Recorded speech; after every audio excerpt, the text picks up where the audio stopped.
I have my clothes. Yeah, the bloody clothes. We had changed down at 2-line apartments. Where'd you get the clothes?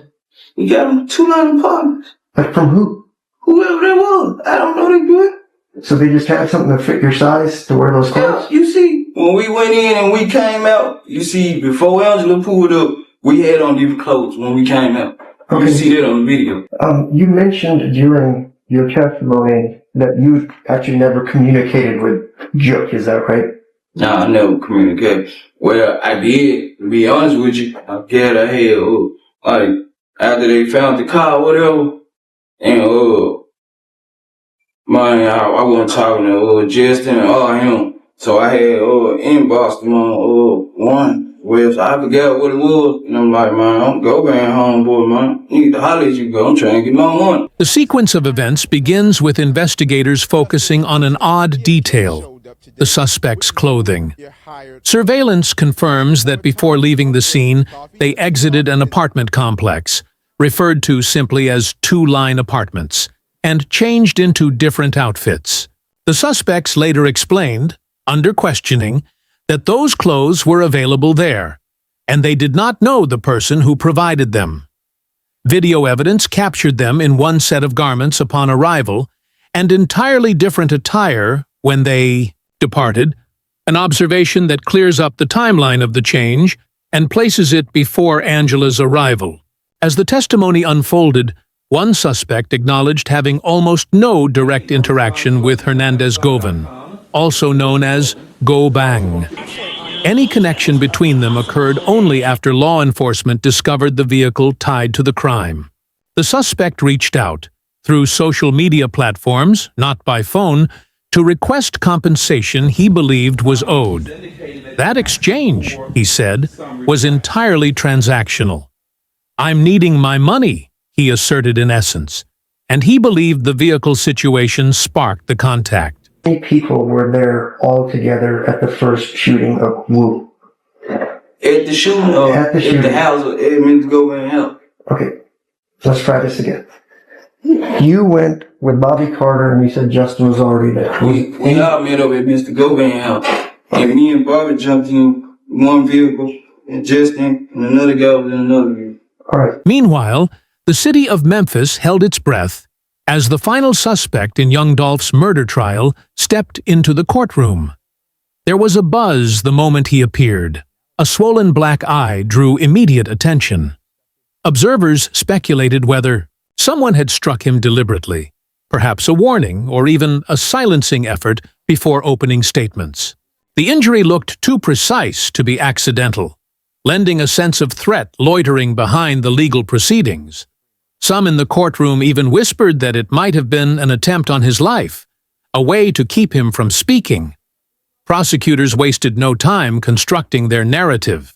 On opening day, they invoked Yo Gotti and the CMG label not once, not twice, but 27 times, hammering home the idea that this case wasn't mere industry rivalry or rap beef. It was street-level, organized violence that spilled into a courtroom. Yo Gotti and CMG were cast over and over as they sought to ensure the jury understood the scale and gravity. This was a violent conflict rooted in real-world power plays, not music. The first witness to take the stand was Cornelius Smith. His testimony rocked the room from early on. He testified that Hernandez Govan handed him the murder weapon. He made it clear, Govan was not a bystander. He was directly involved. Cornelius didn't stop there. Text Mr. Jook at all during the course of all this? That's what I was saying on a website, like on Instagram or Facebook, something like that. I forgot what it was. I ain't have his number personally. I could not contact him, like call his phone and say, Jook, where my money? No, I couldn't do it. He recounted a prior shooting involving himself, Bobby, and Justin.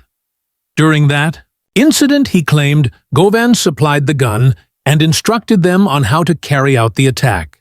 They masked their faces in accordance with his direction, moving with a calculated urgency.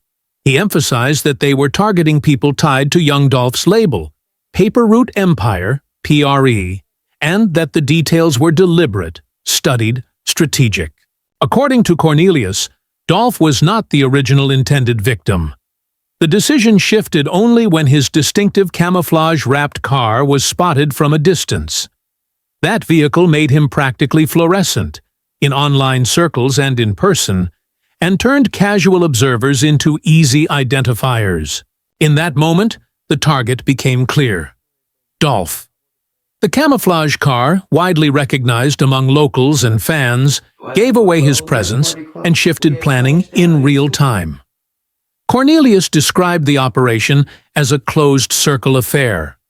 No electronic communication, no digital trace. Instead, they met in person at Govan's home. There, face to face, Big Jook, Yo Gotti's brother, set the stakes. He allegedly announced that the hit carried a $100,000 price. A crisp, cold promise. Each shooter was owed a cash sum, roughly $10,000 apiece, and they'd have the getaway van as part of the arrangement. It was a package deal with expectations baked in. But according to Cornelius, those expectations weren't met. Money began to go missing. Promised payments went unpaid. The reason I ask is, you didn't want to give up anything or do anything, but earlier, when you first met Jook, you said Mr. Govan introduced you as Little C, the guy that done the shooting of Wu, so we already knew you were a shooter. So why would we need all the cloak and dagger if you're trying to reach out to Jook? Nah, because look, this how it went, man.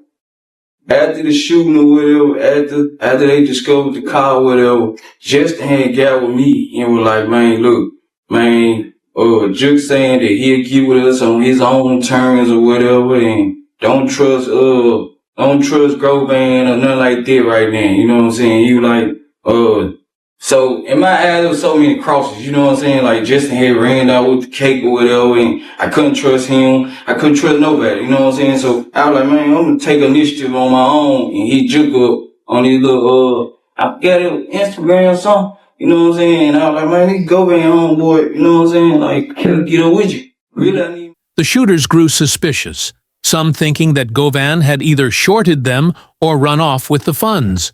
What started as agreement began to warp into betrayal, and resentment seeped in behind the scenes. Cornelius added that, after the car was found, Justin Johnson warned him against trusting Govan. The implication: Govan's reliability was compromised. Message received.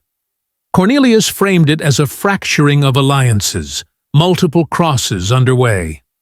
Over and over in court, the names Yo Gotti and CMG resonated. The repetition wasn't accidental. It was designed. Prosecutors made it clear. This trial stands as a prelude, a foundation on which they could build further charges. Already, the pattern suggested federal agents might have additional indictments in the works. Cornelius spoke with no filters, no loyalty to those once trusted. He declared he didn't receive his payment. Not even enough to take care of his own medicine, he said. He refused to carry guilt for others when the promise had been broken. The courtroom felt the impact of his resolve. By contrast, Hernandez Govan's body language spoke volumes.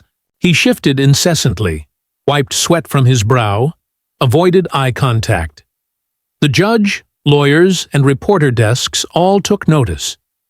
Was he calculating his next move? Was he weighing whether to go silent or break? The tension was palpable. Then, prosecutors escalated. They presented photographic evidence. Govan standing shoulder to shoulder with Yo Gotti's brother. Visual proof of connection. Through that image, they emphasized one thing. These aren't distant ties. This is proximity. Personal, intimate. Them side by side. Once the jury sees that image, it sticks. This case, they argued, transcends the act of shooting. It's about who planned it, who funded it, who led it, and whose name is tied to every motion behind every shot. It's bigger than just the shooters. Complicating matters further was the murder of Big Jook himself, Yo Gotti's brother. That wasn't random. Prosecutors suggested it was surgical, strategic. With him gone, a key potential witness was eliminated. Someone who might have clarified Gotti's role, exonerated or implicated him, was silenced. Whether orchestrated by Yo Gotti or orchestrated by others who lost money or trust, the absence left a vacuum that prosecutors insinuated was no accident.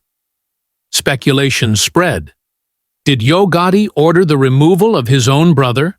Did Cornelius or Justin act out of frustration over failed payment? These questions filled the courtroom, left unspoken but heavy in the air. Meanwhile, investigators continued to dig for financial evidence.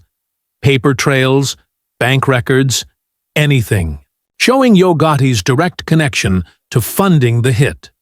Every prior clash between Dolph and CMG, every rumor, every gunfire incident was being woven into the narrative. Prosecutors weren't just telling a story. They were stitching history into a tapestry, piece by piece. Yo Gotti was being cast not as a background player, but as a mastermind steering events from behind the curtain. The trial's atmosphere grew tenser. Prosecutors connected the dots, layering details one after another, building a case that felt like more than a murder, like a conspiracy. Then came a testimony that stung with emotion. Young Dolph's brother described how, despite being blindsided, he managed to return fire, hitting both attackers. He only had a split-second window, but he took it. Prosecutors underscored how, had he had even a few more seconds, Dolph might still be alive. The tragedy weighed heavier. The brother's guilt, his pain, they hovered in the air. It was testimony that cut deep, not just factually, but emotionally. This wasn't just a trial about bullets and motives. It was about blood, loyalty, betrayal, survival, and loss. On one side, the courtroom sought justice. On the other, whispers of politics, power, and maneuvering stirred. Is justice coming clean, or is it tangled with bigger forces behind the scenes? Prosecutors seemed to be moving toward a larger indictment, like a slow, deliberate press. The Marby question that lingered: whose name will dominate that final charge sheet?